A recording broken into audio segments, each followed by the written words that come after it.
Hey guys, recently had a viewer reach out to me and let me know that he was making an order from Unobtainium Gear and asked if I would mind if he sent it through me on the way to him. So absolutely not. Love Unobtainium Gear, and the more of it that I get my hands on, the better.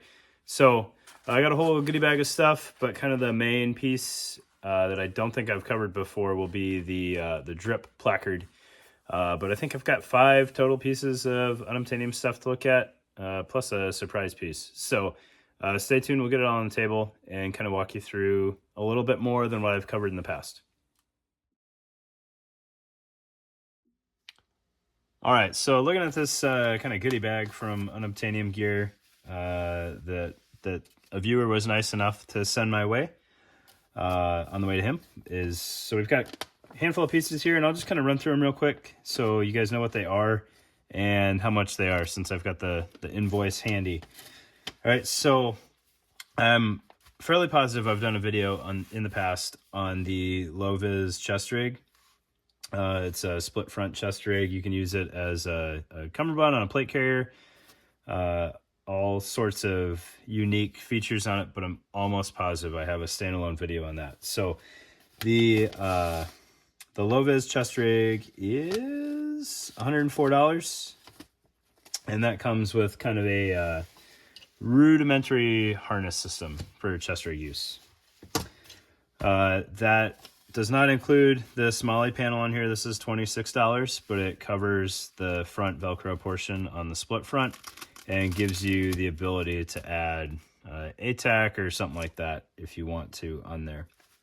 There's also the 2-mag insert for the backside on the piece of hook that can potentially be exposed. That's $26. And then this is a couple items up here. So this is the Dank Robber integrated placard for $115. On the face of it is the 5 double stack pistol pouch for $53. So I've got it separated a little bit there, so that hopefully as we walk through this you can see what this looks like kind of as 2 pieces, but I didn't want to fully disassemble it and make the guy that was nice enough to send it my way have to put his Molle panel back on there. Additionally, there's the new Unobtainium Gear harness. I don't know how much this costs. It wasn't on the invoice. I don't know if this was planned or what the deal was, why this was in the box, but it's a new product that Unobtainium Gear is putting out. It's kind of their improved harness for any of their chest rigs or placards and whatnot. And we'll go over that a little bit, but we've got multicam black on top of multicam black, and I don't want to confuse anybody too much. So we'll try to make this as painless as possible. All right, so looking at your 4-column Molle panel here, which is built to go on the front of the split front. It's some laser cut Molle on a fairly low profile panel, and it has hook on the back to interface with the loop on the front, as well as these 1-wrap tabs so that you can get a little bit better strength on there and wrap it over the backside. So you could have it just on the front layer of Velcro here, and then when you close the chest rig, the 1-wrap is sandwiched between 2 additional pieces of Velcro, so it's not going to go anywhere and it's not going to tear off on you. So that's a neat feature, and it's got plenty of utility outside of just the Unobtainium Gear family, so you could use this wherever you wanted to. You couldn't quite Molle it on because it's not the right pattern. It's like an AVS style Molle, not quite, but anywhere that you have exposed Velcro, you could use this if you wanted to. Okay. And then looking at the 2 M4 mag kind of backer here, that can fill the gap on your split front and bump up your magazine capacity. Because if you're using it as a chest rig, you probably want to have this hook Velcro negated by something. So either you can do it with just a piece of loop, or you can plus up your magazine capacity.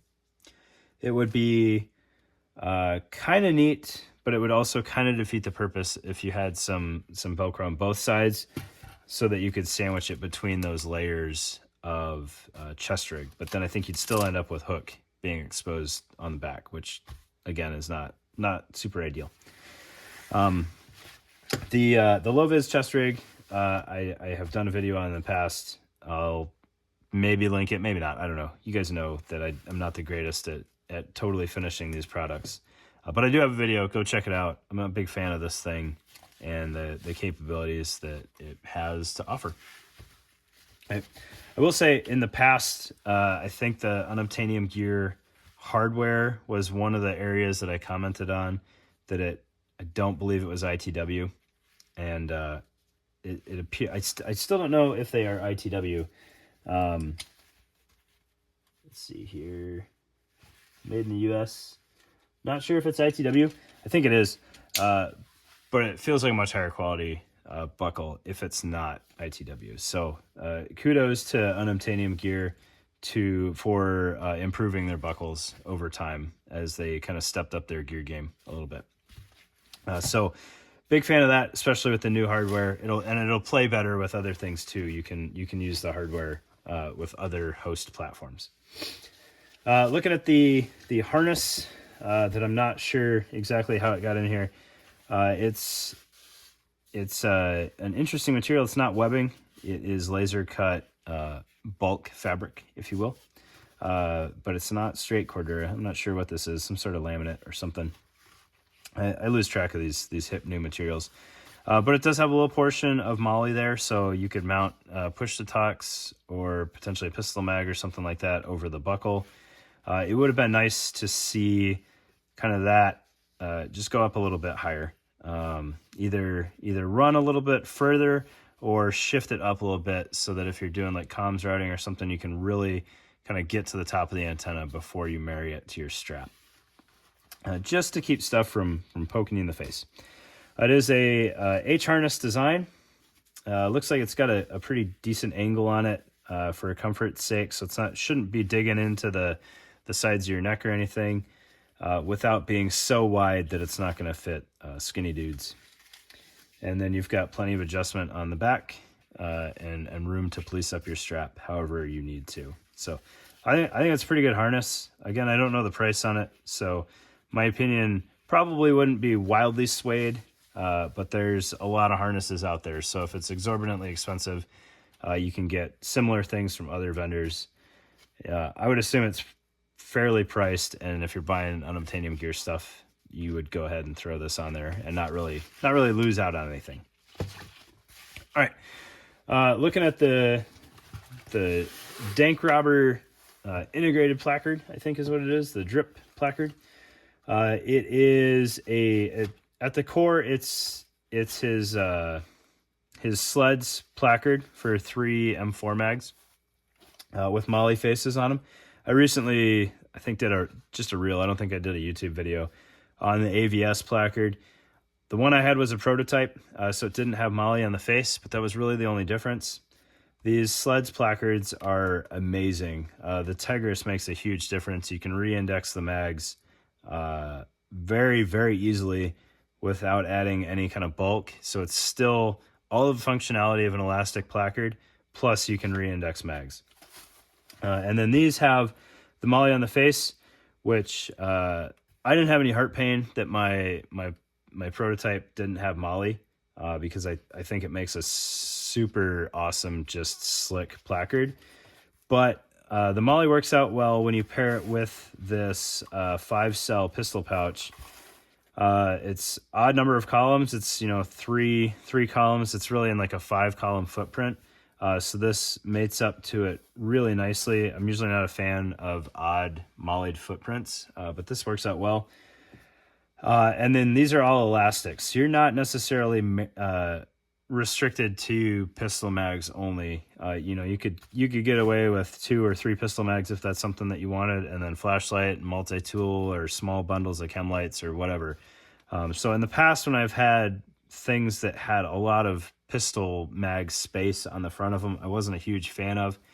But without flaps and these being elastic based with the ability to add retention, you do have a good bit of flexibility in what you're putting in those pockets, and you can get a little bit more creative with it. Like you're not stuck to just pistol mags or just like 40 mics or something like that. I don't know if you could get a 40 mic in here. I can't imagine there's that much stretch in here. I don't want to blow this guy's pistol mag pocket retention out by trying to shove a 40 mic in there. I don't think it would fit.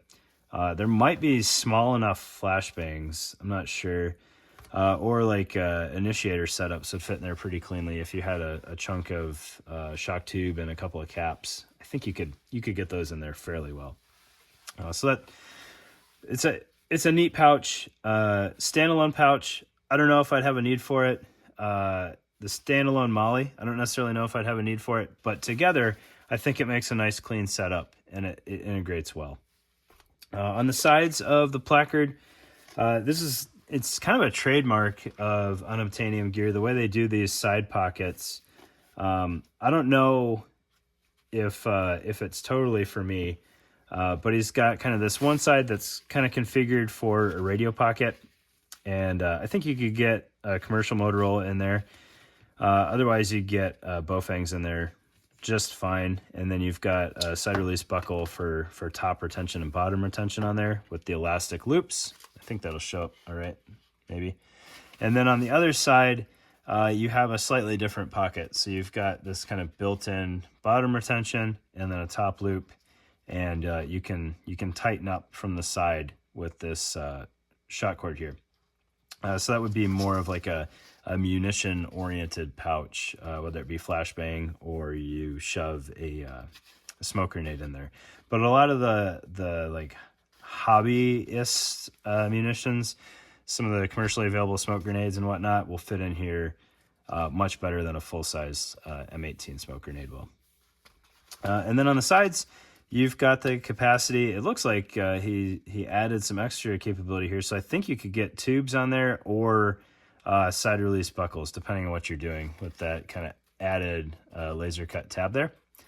So that's really neat. If you can make this thing into a tubes compatible placard, that's a neat step up from just side release buckles.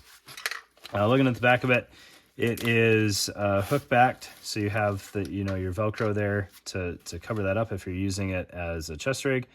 Or you can use it as a placard using any of the harnesses that he has available. So it's a cool placard, and if the layout of the radio pocket and the munitions pocket work for you, then it's a very, very capable, minimalist chest rig that can also be the front flap on a plate carrier. So that's pretty cool. All right. But those are the goodies that I got from a gentleman made an order from Unobtainium Gear.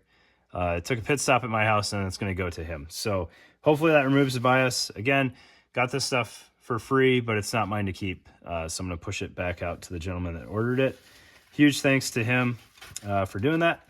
He'll get a couple of stickers in the box. That's kind of my best thank you that I got right now, aside from saying thank you in the video. But just know, dude, I appreciate it. And it helps, keep the material train moving. So thanks a bunch. Thanks to Unobtainium Gear for making super sweet gear. I love your stuff. I wish I had more of it. I just don't have the need to have a whole lot of stuff real world wise anymore. So thank you very much. Thanks for your time, everybody.